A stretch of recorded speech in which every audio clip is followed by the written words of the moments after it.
امشب در 24 حضور فقط 2.8% از واجدین شرایط در خارج از کشور در انتخابات. محمد خاتمی میگه این تحریم بی سابقه نشانه قهر اکثریت با نظامه. و افزایش کمک‌های مالی به کارزار بایدن در 3 ماهه دوم سال 2024 به 264 میلیون دلار. مدیر کارزار میگه تنها در ماه ژوئن 127 میلیون دلار جمع‌آوری شده. از استودیوی ایران اینترنشنال این 24 است با فرداد فرهزاد. بینندگان ایران اینترنشنال در ایران و سراسر جهان سلام و وقت بخیر. در حالی که بیش از 60% رای دهندگان در ایران انتخابات رو تحریم کردند، ستاد انتخابات آماری درباره رای دهندگان خارج از کشور منتشر کرده که نشون میده فقط 2.8% واجدین شرایط رای در انتخابات شرکت کردند. سخنگوی ستاد انتخابات کشور گفته 97967 نفر در 136 نمایندگی جمهوری اسلامی برای رای دادن شرکت کردند و از این میان 3066 نفر رای باطل به صندوق انداختند. مشارکت کمتر از 3% رای دهندگان خارج از کشور در انتخابات جمهوری اسلامی در حالیه که وزارت خارجه در سال 1400 اعلام کرد بیش از 3,500,000 ایرانی در خارج از کشور واجد شرایط رای دادنند. محمد خاتمی رئیس جمهوری پیشین ایران هم میگه این تحریم بی سابقه نشانه قهر اکثریت با نظامه. توی انتخابات شرکت نمی‌کنن و هر کسی هم ادعاش میشه ایرانی، خون ایرانی تو تنشه، نباید توی انتخابات شرکت کنه، چون این انتخابات سودش به تمام دنیا میرسه به جز ایران و ایرانی. مگه میشه یه نفر بیاد برای 80-90 میلیون نفر تصمیم بگیره، بین بد و بدتر بذاره، بعد بگه حالا شما مجبورید بیاید انتخاب کنید؟ نه، همچی چیزی هم نیست. مجبور نیستین انتخاب کنید. مردم ایران ولی نعمت شما ولی نعمت مردم ایران نیستین. مردم ایران اگر نخوان شما رو هیچ کاری نمیتونید بکنید. شما باید تغییر رویه داشته باشید. شما باید اگه رفتنی باشید. اما در این میان واکنش‌های تند شماری از مخالفان حضور در انتخابات با کسانی که رأی دادن با انتقادهای روبرو شده. ویدئویی از مخالفان جمهوری اسلامی ببینیم که در خارج از کشور بعد از تعقیب یک زن روسری رو از سرش میکشه.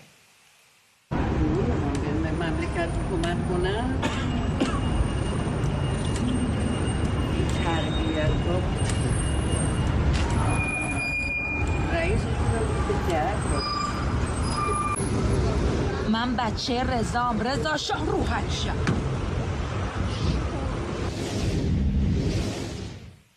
آرش عزیزی نویسنده و پژوهشگر تاریخ از بوستون و علیرضا کیانی فعال سیاسی از واشنگتن با ما هستن. آقای کیانی با شما شروع می‌کنم. این تنها ویدیو هم نیست، ویدیوهای این چنینی بسیار هست در شبکه‌های اجتماعی. بعضیاشون با فحش‌های رکیک هستن که قابل پخش تلویزیونی نیستن، ولی خب یک نفر ممکنه بگه فحش آزادی بیان مشکلی نیست، ولی وقتی میرن و روسری یک نفر رو این چنین میکشن دیگه تعرض فیزیکی است. شرم‌آور رفتار این چنین اینطور نیست؟ به نظر من در واقع به صورت کلی، حالا شما البته یه ویدیوی خاص رو انتخاب کردین، ولی من اگه میخوایم یک درک درستی از یه مسئله داشته باشیم باید در واقع تصویر کلی رو ببینیم و وقتی تصویر کلی رو میبینیم تا به اصطلاح 2 نشانه رو به صورت کلی در رفتار ایرانیان خارج از کشور، ایرانیان معترض به پروسه رأی‌دهی رو می‌بینیم. یکی اینکه میهم پرستیشون نمیرسونه، اینا میتونن در بیرون از کشور دنبال زندگی خودشون باشن، دغدغه میهن رو دارن، از این لحاظ میرن به در واقع اعتراض خودشون رو نشون میدن و من شخصا افتخار میکنم که باهاشون هم میهن هستم و هم نظر هم هستم در اصل مخالفت با این مسئله رأی‌دهی. نکته دوم اینه که حساسیت اخلاقی اینا رو میرسونه. شما تصور کنید یک پدر رو فرضاً تصور کنید که یک دختری داشته باشه، بعد به این دخترش تجاوز شده باشه و به قتل رسیده باشه. فکر کنید این پدر به متجاوز حمله کنه، رکیک‌ترین فحش‌ها رو هم بهش بده، حتی بهش حمله فیزیکی کنه. شخص شما حمله فیزیکی رو به صورت مستقل تایید نمی‌کنید، ولی نه تنها اون پدر رو درک می‌کنید بلکه باهاش همدلی می‌کنید. این البته یک مثال اغراق شده است، قبول دارم که این مثال اغراق شده است، ولی یک در واقع تصویر و یک شمایی از وضعیت کسانیه که در حالی که در ایران شب و روز ایرانی داره به قتل میرسه توسط شخص و با آمریت و عملیات خود خامنه‌ای، و از اون طرف خود خامنه‌ای میاد میگه که شمایی که دارید رأی میدید اول مشروعیت میدید به نظام، بعد دنبال انتخاب اسلحه‌اید، با این حال میرن رأی میدن و افتخار میکنن و دهن به دهن هم میشن با این ایرانی‌ها. من درکشون میکنم. من میگم پیچیدگی وضعیت رو میفهمم، ولی نه تنها در واقع درکشون میکنم، حتی باشون همدل هستم و حتی در واقع افتخار میکنم که باشون هم نظر هم هستم سر این مسئله. ضمن اینکه در همین مسئله خاص فقط شخص خامنه ای نیست، شما دارید به یه روسری کشیدن از سر یک خانومی توجه میکنید. همین افراد، همینا مهمان شما که اینجا نشسته داره از کسانی حمایت میکنن. همین آقای مسعود پزشکیان که در واقع یک شق این سیرک انتخاباته، ایشون سابقه بسیار سیاهی داره در مسئله حقوق بشر. من فقط حقوق بشر رو میگم چون اتفاقا ربط با همین بحث شما داره. ماجرای زهرا کاظمی، ایشون عضو کمیته تحقیق بود در سال 82 به عنوان وزیر بهداشت، مصاحبهش با ایسنا هست که در اونجا به اصطلاح مسعود پزشکیان آثار ضرب و جرح رو بدن زهرا کاظمی رو انکار میکنه. از اون طرف شما ماجرای زهرا نویدپور رو دارید در مجلس هشتم. زهرا نویدپور زن جوان از ملکان، مردم آذربایجان اگه میبینن مردم ملکان میمونن حتما اسم زهرا نویدپور رو شنیدن که سلمان خدادادی عنصر اطلاعاتی سپاهی آذربایجان، مدیر کل اطلاعات اردبیل بود، معاون اطلاعات تبریز بود. ایشون تجاوز میکنه به این خانم و حتی در همین جمهوری اسلامی سلمان خدادادی رو میبرن زندان، چند روز میبرن اوین. حتی در همین جمهوری اسلامی سلمان خدادادی رو به واسطه این پیشینه کثیف اعتبارنامه‌اش در مجلس رد میکنه. کسی که ازش دفاع میکنه مسعود پزشکیانه، کسی که در واقع نجاتش میده مسعود پزشکیانه.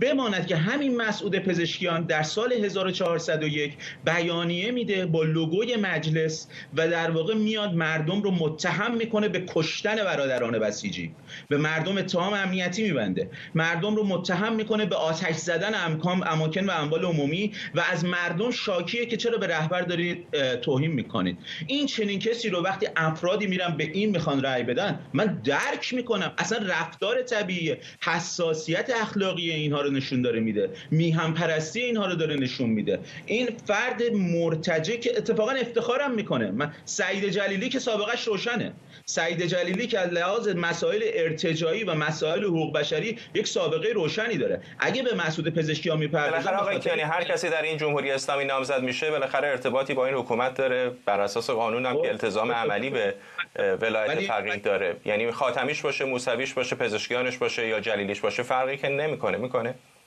فرقی نمیکنه. ولی صرف این که در واقع همه در جمهوری اسلامی پروندهشون خرابه شما رو مجاب میکنه که برید بهشون رأی بدید و بعد بیایید به مردمی هم که معترض هستن. ولی همین جمعیت مثلا در انتخابات 88 وقتی میرحسین موسوی ادعای تقلب رو مطرح کرد و میلیون‌ها نفر در سراسر دنیا و در داخل ایران اعتراض کردند، خب خیلی حتی از اپوزیسیون هم همراهی میکردن اون موقع با جنبش سبز. چه تفاوتی میکنه امروز با اون روز؟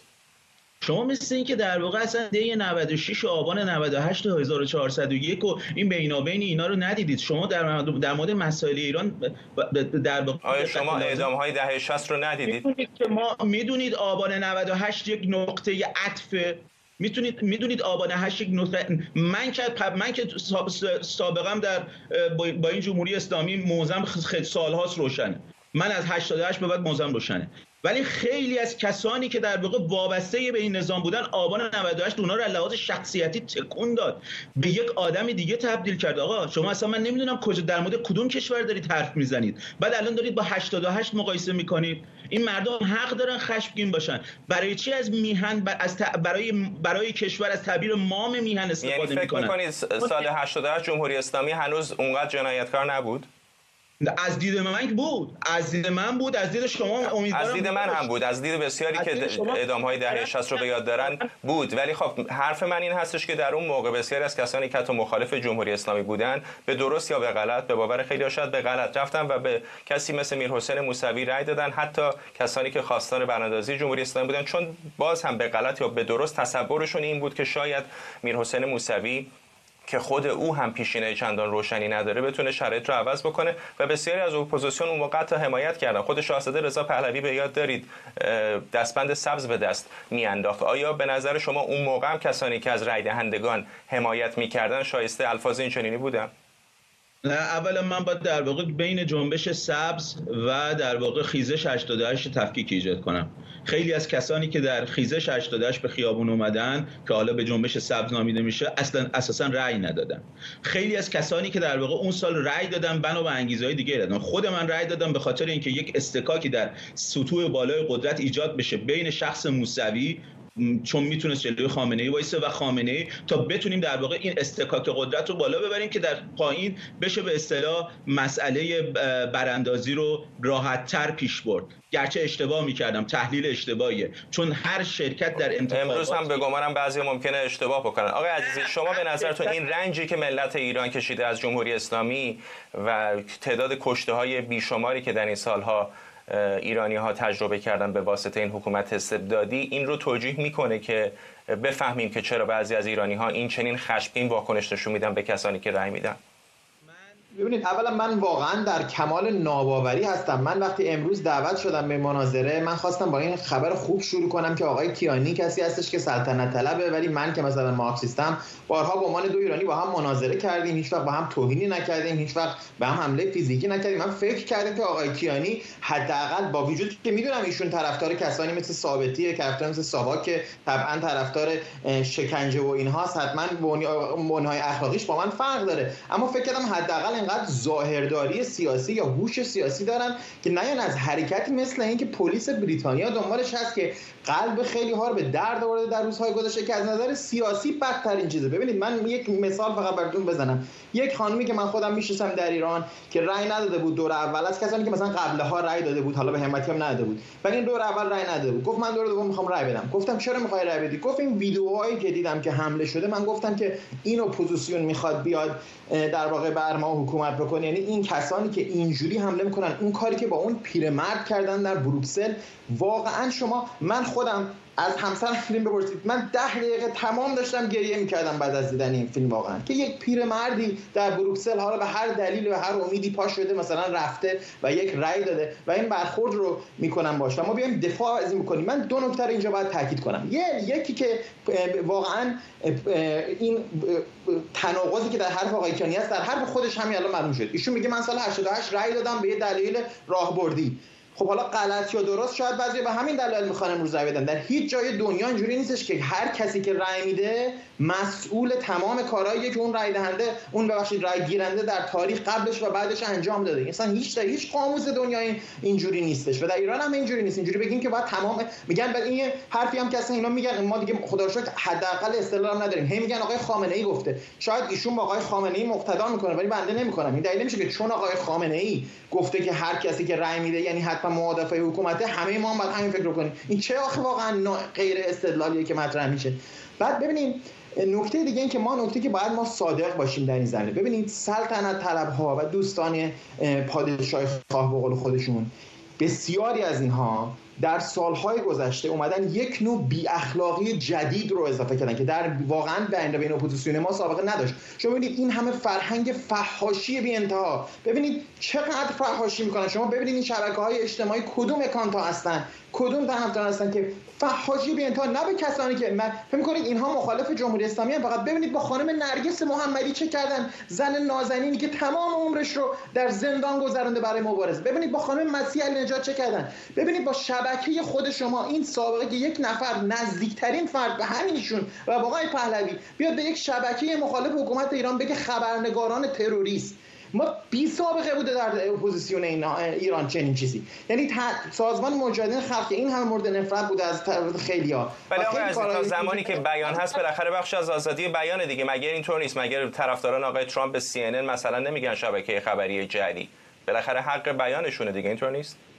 بله، ببینید آزادی بیان، من و شما خیلی علاوه بیان هستیم هر دو و منم از آزادی بیانشون 100% دفاع میکنم. بنده اگه امروز حزب نازی هم بخواد در شیکاگو تظاهرات بذاره که همون که گذاشت در دهه 60، از حق آزادی بیانشون دفاع میکنم. اما آزادی بیان به معنی نیست که ما تایید بکنیم و نبینیم این شیوه‌های کاملا غیر اخلاقی، کاملا ضد انسانی که اینها اومدن وارد مبارزه کردن. بنابراین خیلی روشن هست. ببینید شما من هم میتونم از جنایات پزشکیان صحبت بکنم و کسان نامزدهای دیگه و خیلی قضیه، ولی واقعیتش این هست که یک زمانی بود که حداقل معلوم بود که ما اپوزیسیون دموکراسی خواستیم. بنده خودم یک زمانی حتی از آقای پهلوی هم با موضع حمایتگرانه صحبت کردم، به این که خودشون فکر می‌کردن بین آقای پهلوی و کسانی که مثل که میان از این کارا میکنن فرق وجود داره. آقای پهلوی نشون داده که فرق وجود نداره، چون مدت‌ها گذشته و همچنان آقای ثابتی که اون حرف رو به شبکه‌شون زد که اون ادبیات استفاده میکنه، نزدیکترین فرد بهشون هست و در همه جلسات ایشون رو کنارشون می‌بینیم. ببینید این واقعیت‌های وجود داره که الان بله من میتونم از اونها انتقاد بکنم، اما واقعیتش هست که شما یا دموکراسی خواهین، کسانی که مثل آقای کیانی از چنین حرکتی دفاع میکنن. من واقعا بعید میدونم شما الان به افراطی ترین احزاب اروپا زنگ بزنید از چنین حرکتی، معمولا اون که در پارلمان هستن معمولا جرئت نمیکنن دفاع کنن از یک تعرض به یک نفر، حجاب یک نفر. آقای البته نگفتن که دفاع میکنن، گفتن که میتونن بفهمن.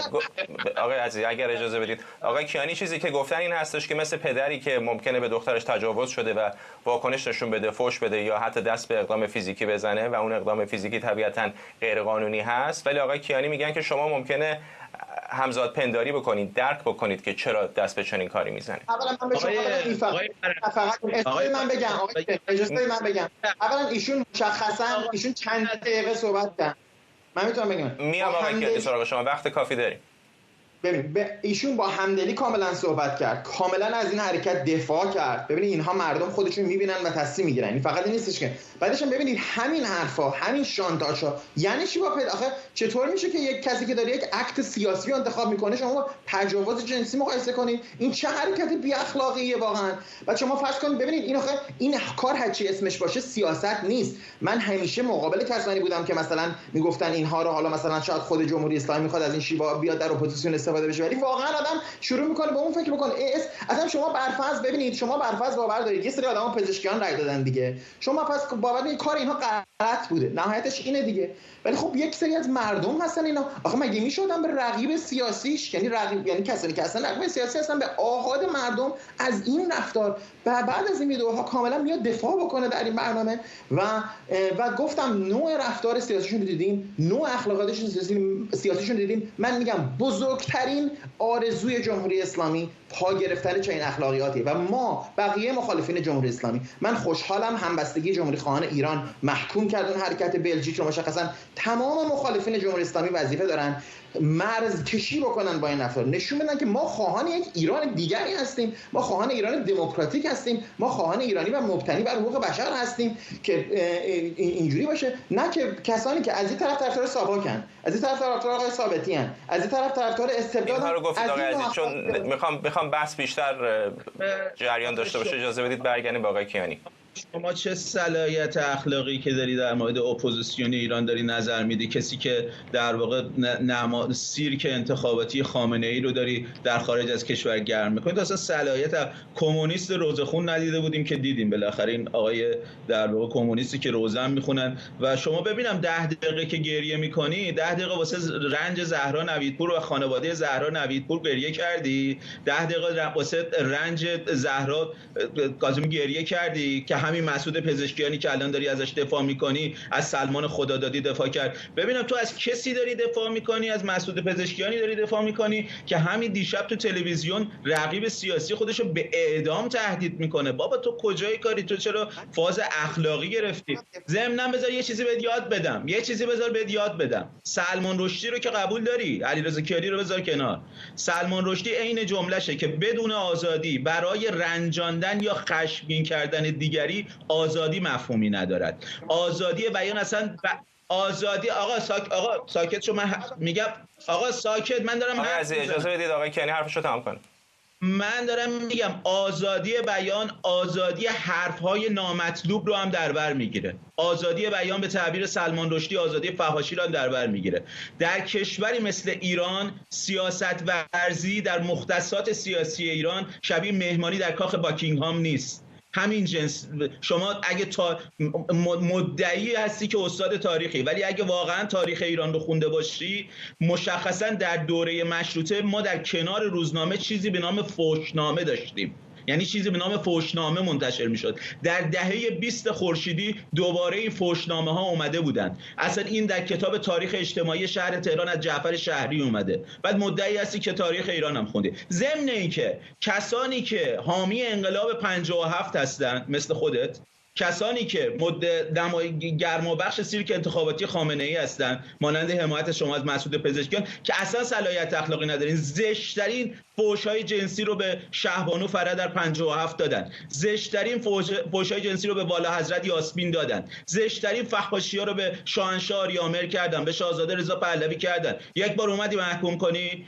40 سال 45 سال دارن این فحاشی میکنن. کی محکوم کردی شما؟ یعنی اون موقع که چون خودتون فرمودید که رأی اینو میخوام ازتون بپرسم، چون خودتون فرمودید که در 88 رأی دادید، آیا موقعی که رأی دادید به هزاران نفری که در دهه 60 در ایران اعدام شدن فکر کرده بودید؟ به کسانی مثل فریدون فرخزاد فکر کرده بودید؟ به فروهرها فکر کرده بودید؟ آیا شما هم در اون موقع به قول شما در سیرک انتخاباتی خامنه‌ای تنورش رو داشتید داغ نمی‌کردید؟ زنده باد. من خودم گفتم ما تحلیلمون اشتباه بود، دینامیزم رژیم رو تقویت می‌کردیم. گرچه خواستگاهی که ما رأی دادیم به این خواستگاه ما یه خواستگاه براندازانه بود، ولی بر اساس تحلیل اشتباه، چون هر گونه شرکت در انتخابات و آیا آدم‌ها حق ندارن تحلیل اشتباه داشته باشه؟ یعنی معیار این که چه موقع بعد تحلیل درست برسیم، آیا این خط زمانیش کجا تعیین میشه؟ همون موقع همونطور که ما تو دانشگاه از بچه‌های فحش خورده بودیم که مخالف بودن، الان میتونم درک کنم. ببینید آقای فرزاد، بازم میگم به تعبیر سلمان رشدی که خودش بزرگترین ضربه خورده نقض آزادی بیان، آزادی فحاشی رو در بر میگیره، آزادی بیان، آزادی حرفای نامطلوب رو در بر میگیره. شما در انگلستان زندگی میکنی، من در آمریکا زندگی میکنم. برداشتن روسری کسی رو که در بر نمیگیره آقای کیانی، سر این میتونیم توافق کنیم؟ نه بله قطعا من دارم میگم، من از اون حرکت مقایسهش کردم با مسئله در واقع حمله یک پدر که دخترش کشته شده باشه. قطعا شما به صورت مستقل تایید نمی‌کنید حمله به یک نفر، فحاشی به یک نفر رو، ولی وقتی پدری رو میبینید که میاد اونجا و بالای سر جنازه دخترش حمله میکنه به اون متجاوز، شما نه تنها در واقع چیز میکنید بلکه همدلی هم میکنید. میدونید چی دارم بهتون میگم؟ یعنی به صورت مستقل نباید این رفتارها رو سنجید. این رفتارها رو بذارید بحث سیاسی به کنار هستم، فقط موضوع روابط عمومی. فکر نمی‌کنید این میزان زیاد فحش و توهینی که میشنویم از طیف به خصوص حال راست امروز اپوزیسیون ایران حداقل از منظر روابط عمومی داره بهشون کمک نمیکنه؟ نه، اون مسئله رو که در واقع شما بازم میگم تو کانتکست باید ببینید. چرا شما در واقع به اون طرف نگاه نمی‌کنید که نه تنها در واقع فقط بحث فحاشی نیست، بلکه در واقع بحث زندان هست. بیشترین زندانیان ایرانی الان پادشاهی‌خواه هستند، به روایت و به بنا به اعلامیه‌ای که خود وزارت اطلاعات سپاه داده بودن در 1401 و بحث پادشاهی‌خواه رو اشاره کرده بودن. وقتی در واقع این حجم از فشار روشونه، این حجم از حمله روشونه، طبیعیه. بازم میگم حساسیت اخلاقشون رو داره میرسونه. من کاملا درک میکنم، گرچه میگم خودم اهل فحاشی نیستم چون از ابزارهای دیگه استفاده میکنم برای مبارزه، ولی کسی رو که اون فرصت رو نداره بیاد در اینترنشنال بشینه و حرف خودش رو بزنه و تنها ابزارش در واقع گوشیه و این که در واقع بتونه اون ادبیات لازم رو هم نداره که بتونه حرفش رو بزنه، من درک میکنم. به حساسیت اخلاقیش آفرین میفرستم که در خونه ننشسته، اومده بیرون که در واقع اعتراض کنه. شما این استیصال رو درک میکنید؟ وقتی 40 خورده ای سال اینقدر رنج ملتی بکشن، فکر میکنید که قابل درک است که بحث تعرض فیزیکی رو مطرح نمی‌کنم، ولی توهین و فحشای این چنینی که میشنویم رو اتفاقا چرا تعرض فیزیکی رو درک نکنیم؟ پس خب اگه ببینید اولا درک که هر کی وقتی میگه شما چیزی رو درک می‌کنید یا نمی‌کنید، ما عالم علوم اجتماعی کارمون اینه که چیزا رو درک بکنیم. یعنی باید بفهمیم که اعمال انسانی چه ریشه‌ای دارن، چه دلیلی دارن. برای من درک می‌کنم، من کسانی که ترور میکنن هم درک میکنم، من کسانی که عضو گروه‌های تروریستی میشن هم درک میکنم، من کسانی که هزار نوع رفتار میکنن درک میکنم. اگه کسی بدون دلیل کاری میکنه، شما ببینید کسانی که عضو گروه‌های تروریستی میشن معمولا تمام خانواده‌شون رو مثلا یه ارتشی کشته، یه گروهی کشته، میرن عضو گروه تروریستی میشن. ما اینم درک میکنیم، ولی این به معنی که تایید میکنیم.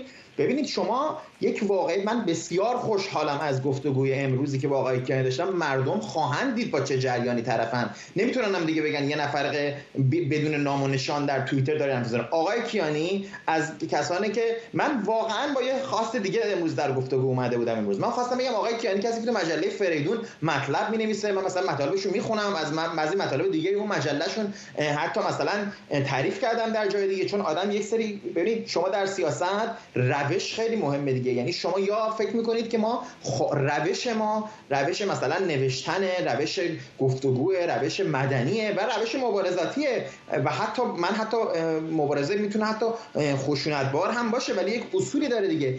ایشون الان امروز اومده با صدای بلند چه اصولی داره آقا؟ اون اصول خودتون الان میگید مبارزه میتونه خشونتبار هم باشه ولی اصول داره. چه اصولی؟ خشونت باید اصول داشته باشه، باید اخلاق داشته باشه. مثلا در خشونت یه چیزی که از همه از قدیم گفتن که مثلا شما به شهروند غیر نظامی حمله نمی‌کنید مثلا، بله، ولی در مقابل یک دستگاهی که مسلحه خب خیلی ها دست به اسلحه میبرن و اون میتونه وجود داشته باشه. ببینید ولی فقط قضیه، ببینید یک نکته که ظریفی رو که من میخوام اینجا مطرح بکنم، این ببینید بین سبک و محتوا رابطه وجود داره. اتفاقی نیستش که همون کسانی که طرفدار این نوع سیاست ها هستن میان از این نوع سبک استفاده میکنن. یعنی ما شاهد رواج لومپنیسم، بدترین نوع فحاشی هستیم. افتخار هم ایشون میکنه، وصلش هم میکنه به فحشنامه. بعدش بگم این حرفی که از سلمان رشدی میزنم به شما گفتین آزادی بیان کاملا خلط مبحثه. من گفتم آزادیش باید وجود داشته باشه، مگه ما گفتیم آزادیش باید وجود نداشته باشه؟ ولی آزادی هر چیزی که وجود داره دلیل نمیشه که مثبت هم باشه دیگه. هزار شیوه هستش که غلط هست. ببینید این بعد نتیجهش چی میشه؟ من خدمت شما بگم.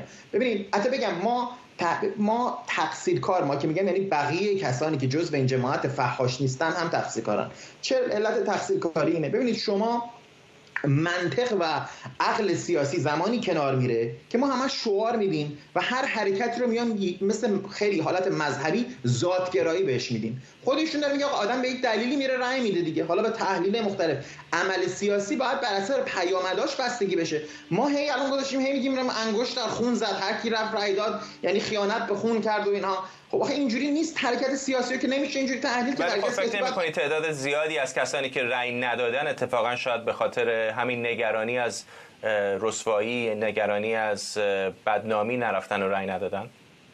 ببینید اولا این نکته جالبیه ولی خب اگر همین علتش باشه، اولا بیشتر در ایرانن که اون حالا میتونیم مخفیانه هم رأی بدی. بنابراین به نظر من علتش نیست. خود بنده رأی ندادم و افتخارم میکنم رأی ندادم. اثر رأی ندادن یک عمل سیاسی بود که همین یک نیم ساعت قبل این رو در مناظره دیدیم که آقای پزشکیان بیاد بگه که چی؟ بیاد بگه که 60% مردم هیچ کدوم ما رو قبول ندارن. این حرکت مردمی بود. در دور دوم بنده قصد رأی دادن ندارم، اما بسیاری میخوان رأی بدن، دارن فکر میکنن یک مسئله راهبردی هست. من دست کیوان صمیمی رو هم میبوسم، کسی که تمام عمرش رو مبارزه کرده و حالا تصمیم گرفته آقای پزشکیان رأی بده بدون اینکه جلوی جلیلی رو بگیره. ایشون هم تحلیلی داره در این سال دیگه، همونجوری که آقای کیانی سال 88 تحلیل داشته، الان هم ایشون یه تحلیل دیگه داره. فرقش اینه که آقای صمیمی نه هیچ وقت علنا از شکنجه دفاع کرده، نه هیچ وقت اومده علنا از در واقع فحاشی دفاع کرده. ببینید اون سوالی که ما باید از خودمون بپرسیم در اپوزیسیون، در مخالفین جمهوری اسلامی، دو تا مسئله است، دو تا سوال که کل این بحث ما معلوم میکنه مشکل این جماعت فحاش چیه. دو تا مسئله، یکی که از نظر اخلاقی شما هر جای دنیا همین آقا الان بره تو هر جا بشینه رستورانی جلوی هر آدم دیگه در دنیا بگه بله این دو تا فیلم کارهای ماست و ما چون از مردم ایران خشمگینن از حکومت اینا توجیه میشه، هیچ کس شما رو قبول نمیکنه، به ما فقط میخندن و این دو تا چیزو نشون میده. یعنی هم اولا بی اخلاقی این جماعت رو نشون میده و دومیش که مربوط به این مسخره بودنشو نشون میده. شما مثلا جلوی حکومتی مثل جمهوری اسلامی شیوه مبارزتون چنین چیزی هست، نزدیکترین آدم‌ها رو هم از خودتون میرونین. الان مثلا من حالا دوستان دیگه ایشون مثلا به بنده یا به خیلی دیگه حمله میکنن، میگه نه با خود تو هم ما کار داریم، خود تو هم میخوایم زندانی کنیم بعد از مثلا رفتن جمهوری. شما مثلا بنده که حالا آرش عزیزی، من یک نویسنده هستم، اصلا برفرض فرض کنین اصلاح طلب بودم، تمام عمرم کشور خودم نمیتونم. کم فرصت داریم، نزدیک 2 دقیقه به پایان این بحث مونده. میخوام از آقای کیانی هم فکر میکنن. میخوام بگم که شما بگید بقیه چه فکر میکنن؟ آخه کدوم جریان سیاسی فکر میکنه شیوه جمع کردن حمایت ازش بیان کار کنه؟ اینها کارشون فقط این نکته مهمی است. فکر نمیکنید که رفتار این چنینی در جذب نیروهای بیشتر ضعیف میکنه جریان راست رو؟ من اولا که مدام راست و چپ میکنید. این ملتی که تو خیابون خشمگین هستن واقعا خیلی دوگانه راست و چپ الان براشون معنی نداره. اونا در واقع میهن پرست و ضد ایرانی الان براشون در واقع دوگانه برجسته. این راست و چپ، البته شخص شما خیلی علاقه داری فردا دیگه می به این دوگانه راست و چپ، ولی نکته‌ای که در واقع بگم، چون منو با کیوان صمیمی مقایسه کرد و گفتش که همونطور که تو در 88 رای دادی، من در 88 25 ساله بودم، درک اشتباهی داشتم. کیوان صمیمی الان 75 ساله است، داره میره به مسعود پزشکیانی رأی بده که اون سابقه وحشتناک حقوق بشری رو داره. فرق است بین کسی که یه جوان 25 ساله است با کسی که یه پیرمرد 75 ساله است. و بازم میگم چون نقص کرد حرف سلمان رشدی رو، این جمله سلمان رشدی رو آوردم: آزادی بیان چه معنایی دارد؟ بدون آزادی برای رنجاندن یا خشمگین کردن دیگری آزادی مفهومی ندارد. بدون آزادی برای به چالش کشیدن دیگری و حتی تمسخر آنچه متعارف، متداول و پذیرفته شده است ولو اعتقادات مذهبی مورد تایید همگان، آزادی دچار وقفه می شود. فردوسی هم این رو میگه. آقای یه لحظه این شعر فردوسی را، این بیت فردوسی را بخونم: چو شاعر برنجد بگوید هجا، بماند هجا تا قیامت بجا. یعنی اگه شاعر نرنجه دست به هجا نمیبره. این مردم رنجیده هستن که در واقع خشم خودشون رو دارن بروز میدن. سپاسگزارم. ممنونم از هر دو شما. آرش عزیزی، نویسنده و پژوهشگر تاریخ از بوستون، و علیرضا کیانی، فعال سیاسی از واشنگتن دی سی.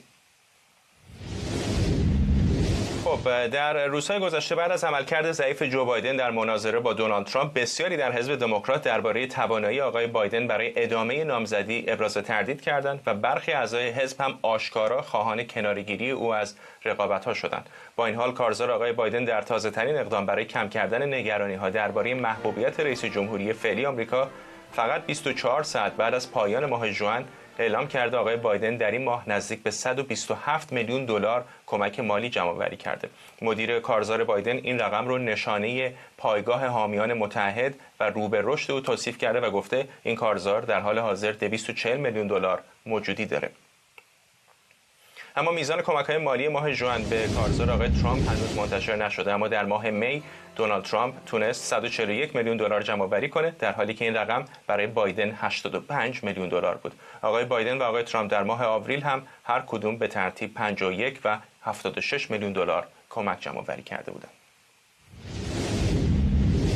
همکارم آرش علعی از کنگره آمریکا به ما پیوسته و همینطور سمیرا قرایی هم از وزارت خارجه. با آرش شروع می‌کنم. آرش، کارین ژان پیر همین چند ساعت پیش اولین کنفرانس خبری کاخ سفید بعد از مناظره انتخاباتی رو برگزار کرد. آکسیوس گزارش داده که کارزار بایدن استراتژی جدیدی برای دفاع از عملکرد بایدن تدوین کرده.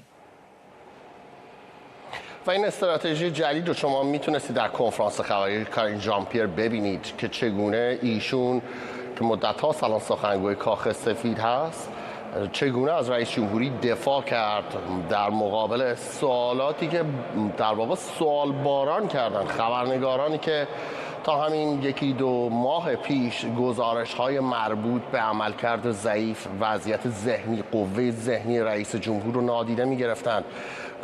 گزارشگرانی که بعضیاشون حتی حمله میکردن به خبرنگارانی که واضحاً با دو تا چشمای خودشون میتونستن بارها و بارها در طول 2 سال اخیر دیده باشن که آقای بایدن دیگه اون بایدن 10 سال گذشته نیست، فریز میکنه، مغزش بعضی وقتا منجمد میشه، نمیتونه جواب بده. و اینو الان کاخ سفید تازه به این نتیجه رسیده است که بخواهد بگوید که این یک سوال منطقی است. امروز خانم کارین ژان پیر به خبرنگاران میگفت برای اولین بار که این سوال منطقی است، که ایشون درک میکند که خبرنگاران چرا این سوالو میکنن. آقای بایدن یک شب بد داشته است. ایشون پشت سر هم گفت ایشون سرما خورده بودن و وقتی خبرنگاران از ایشون پرسیدن آیا داروی سرمای خوردگی خوردن، ایشون گفتن نه. وقتی خبرنگاران از ایشون امروز سوال پرسیدن آیا داروهای دیگری مصرف میکنند، ایشون حاضر به پاسخ دادن نشدن، گفتن از دکترشون باید سوال بکنید. وقتی یکی از خبرنگاران بعد از اینکه حدوداً 2 دقیقه زمینه چینی کرد که در واقع معذرت بخواهد بگوید چرا میخواد این سوال رو بپرسد، گفت با توجه به وضعیتی که از رئیس جمهوری آمریکا دیده است، اگر اشتباه نکنم خبرنگار بلومبرگ بود، گفت آیا این جواب میتونید به صورت آری یا نه بدید؟ آقای بایدن آلزایمر دارد؟ آقای بایدن آیا دچار در واقع نقصان ذهنی قوه عقلی شده است و آیا آموزش های جدید، یک سری تست های جدید مثل MRI از ایشون گرفته شده است؟ خانم کارین ژان پیر خیلی پرخاشگرانه به ایشون جواب داد و گفت چرا این سوال رو در مورد ترامپ نمیپرسد. در اون گزارشی که شما گفتید اکسیوس منتشر کرده است، در 8 مرحله گفته است استراتژی کاخ سفید چیست. اینکه بگوید آقای بایدن تنها یک شب بد داشته است، 90 دقیقه فقط در مناظره بد بوده است، کار ایشون در 4 سال گذشته رو باید نگاه کرد و سعی کند به افراد رده بالای حزب دموکرات نزدیک بشود و سعی کند به اونها بگوید اطمینان بدهد. این کاری که به نظر میاد کاخ سفید هنوز انجام نداده است. NBC میگوید در 4 روز گذشته آقای بایدن تماس نگرفته است با رهبران دموکرات. خبرنگاران ازش پرسیدن چرا تماس نگرفته است. خانم کارین ژان پیر گفت ایشون سرش خیلی شلوغ بوده است. در صورتی یک تلفن برداشتن و زنگ زدن به فرمانداران کاری است که همه رئیس جمهورها همیشه انجام میدن. بنابراین امروز به نظر میاد کاخ سفید سعی کرده بود که در واقع گزینه دمیج کنترل رو انجام بده، سعی کند از اینکه این آسیب جدیتری بزند کارزار بایدن جلوگیری کند. سمیرا، در این روزها خیلی از دموکرات‌ها هم میدونن که اوضاع خیلی بر وفق مراد نیست برای آقای بایدن در این انتخابات، به خصوص بعد از مناظره جنجالی. چه میگذره الان در کمپ دموکرات‌ها؟ چه کسانی حرف از جابجایی احتمالی میزنن برای کاندیدشون؟ فرداد بر وفق مراد نیست که چیزی فراتر از اونه. صحبت از وحشت و پنیک است در اردوگاه دموکرات ها. روزهای مدیدی است که رسانه های ایالات متحده دارن راجع به این می‌نویسند.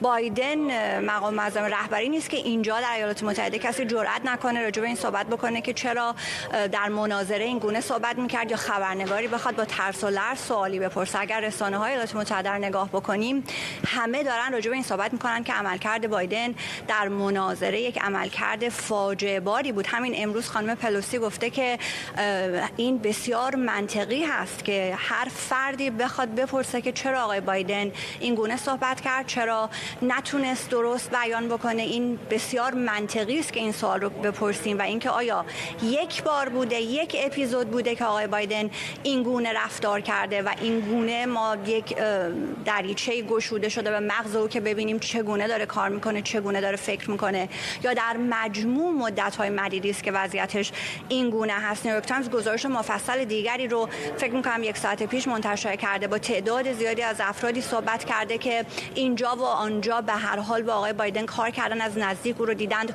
یک بررسی بسیار دقیقی انجام دادن در 3 هفته گذشته که آقای بایدن چه روزهای کجا و چگونه نشون داده که به لحاظ ذهنی آماده نیست، نشون داده که به لحاظ ذهنی دچار مسئله است، فریز شده، پله رو نتونسته بره، نتونسته درست رفتار بکنه، پروتکل‌های سیاسی رو رعایت نکرده. در چنین فضایی هست که بحث بر سر این بود که در کنگره آیا دموکراتی میاد جلو که بگه که آقای بایدن کنار بکشه، کنارگیری بکنه، فرد دیگری به جای او بیاد یا نه. و در این فضا به اصطلاح گفته میشد یک حباب سیاسی دور آقای بایدن در این چند روز ایجاد شده بود، چون دموکراتی چنین چیزی رو نخواسته بود. روز یکشنبه صحبت از این بود که آقای جو منچین بره صحبت بکنه با یکی از شوهای تلویزیونی و اونجا خواستار کنارگیری بایدن بشه که این کارو نکرد آقای منچین از سناتورهای دموکرات. ولی همین دقایقی پیش که با هم صحبت بکنیم، اونطور که در رسانه ها آمده، اولین دموکرات از کنگره آقای لوید داجت خواستار این شده که آقای بایدن کنار بکشه. پس میشه گفتم حباب ترکیده. حالا بعد از آقای داجت آیا افراد دیگری جلو خواهند آمد؟ آیا دموکرات‌های دیگری از کنگره جلو خواهند آمد که بگن آقای بایدن کنار بکشه؟ باید ببینیم. به هر حال پیشتر آقای منچین هم گفته بود که کسی دلش نمیخواد اولین نفری باشه که به جولیوس سزار داره چاقو میزنه، ولی این اتفاق الان افتاده. دقایق پیش اولین فرد از کنگره رو ما داریم که خواهان کنارگیری آقای بایدن شده. باید ببینیم افراد دیگری میپیوندند یا نه. آقای بایدن از بعد از مناظره با هیچ کدام از چهره‌های سرشناس حزب دموکرات دیدار نکرده، با آقای حکیم جفریز دیدار نکرده، صحبت نکرده، تلفنی حتی صحبت نکرده، با چاک شومر صحبت تلفنی نکرده. فرمانداران دموکرات ایالات مختلف با هم روز دوشنبه یک تماسی داشتند، با هم صحبت کردن، هیچ کدوم نتونستن با آقای بایدن صحبت بکنن. اینها مسائل بسیار مهمی هست، اینها به ضرر آقای بایدن و کمپین انتخاباتی او هست. بعد از این اخبار گفته شد که روز چهارشنبه قرار هست که دیداری داشته باشه آقای بایدن با تعدادی از فرمانداران دموکرات در کاخ سفید. باقی هم به شکل مجازی میتونن بپیوندند. این هفته قرار هست به ویسکانسین و پنسیلوانیا آقای بایدن سفر بکنه.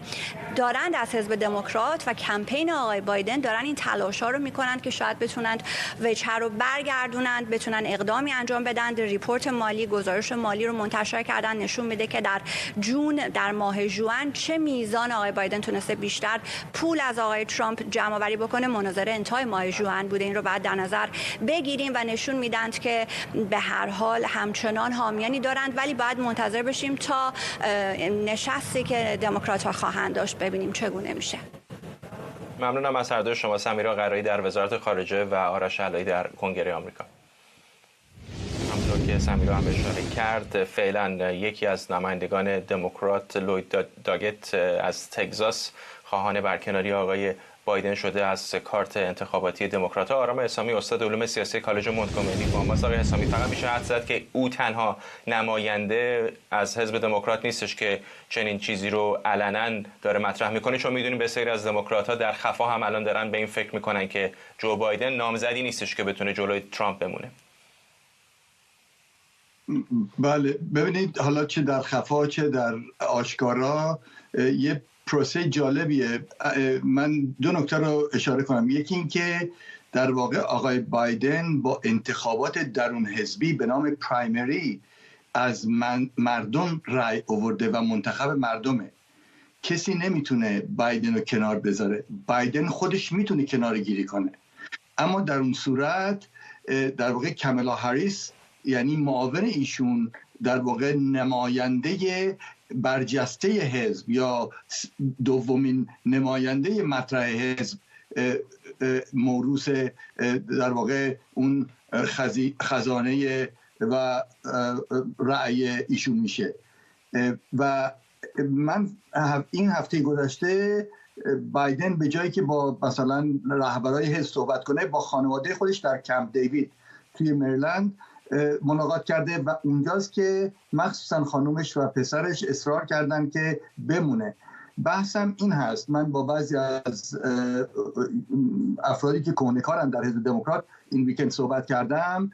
بحث این است که آقای بایدن همونجور که میدونید 45 سال داره به عنوان یک کارمند دولت به این مملکت در این مملکت کار میکنه و بحثش همین این بوده که من میتونم ترامپ رو شکست بدم، کسی دیگه این نیست که بتونه این کارو بکنه. الان هم بحث بر این است که اگر ایشون کنار گیری کنه آیا کسی هست که جای ایشون رو بگیره یا نه و بعد چه اتفاقی میفته. شاید هرج و مرج بشه. اسم دو نفر خیلی مطرحه توی این ماجرا. یکی که در واقع گاورنر کالیفرنیا، فرماندار کالیفرنیا، گاوین نیوسام، ایشون مطرحه و نیوسام هم نسبتاً جوان هست، کارتشو خواهد سوزوند اگه الان حتی اگر بایدن کنار بره بیاد وسط ماجرا. اینطور نیست؟ اگر ببینید بحث اینه که کسی نمیتونه بیاد وسط. بایدن بایستی خودش تصمیم بگیره که یکی رو انتخاب کنه اگر خواست. و در این مقطع زمانی اسم گریچن ویتمر، فرمانده گاورنر میشیگان، و گاوین نیوسام مطرحه. اما این دست اونا نیست. هر چقدر فشار بیارن بایدن میتونه بمونه. من بحثم اینه که ایشون یه محاسبه هم کرده بایدن که من شاید هنوز بهترین چانس داشته باشم، فرصت داشته باشم که ترامپ رو در واقع من تنها کسی هم که ترامپ رو شکست دادم دوباره میتونم این کارو بکنم. ولی هرج و مرج به وجود میاد. اما باز وقت دارن تا کانونشن، 2 ماه دیگه وقت دارن. و بحث کمپ آقای بایدن این هست که ما 60 دقیقه یا 90 دقیقه مناظره رو با 4 سال هدایت این کشور عوض نمی کنیم و سعی می کنیم ببینیم بعد چه اتفاقی میفته. یعنی میدونید که حافظه جمعی آمریکایی‌ها خیلی کوتاهه. فردا یه خبر دیگه میاد، یه اتفاق دیگه میفته، اصلا این مناظره ممکنه فراموش بشه. یا مناظره دوم، اگر مناظره دومی باشه ممکنه جایگزین بشه. سناریوی متفاوتیه. ولی من آماری رو که دیدم بین 7 تا 9% ضرر زده در بعضی از ایالات به موضع آقای بایدن. اما یه بحث دیگه هم هست اینجا که من فکر کنم این باعث مطرح بشه. ببینید قبل از مناظره بحث بر این بود که آقای بایدن پیر شده، حضور ذهن نداره و ممکن نتونه این کار انجام بده. این مناظره اینو تشدید کرد. اما از اون برم این بود که آقای ترامپ دروغگو و شارلاتانه و ما به این اعتماد نمی‌کنیم. اونم تشدید شد. وقتمون تمامه. ممنونم. آرام اسلامی، استاد علوم سیاسی کالج مونتگومری. سپاسگزارم از شما. عذرخواهی می‌کنم. و ممنونم از شما که ما رو در این برنامه 24 همراهی کردید.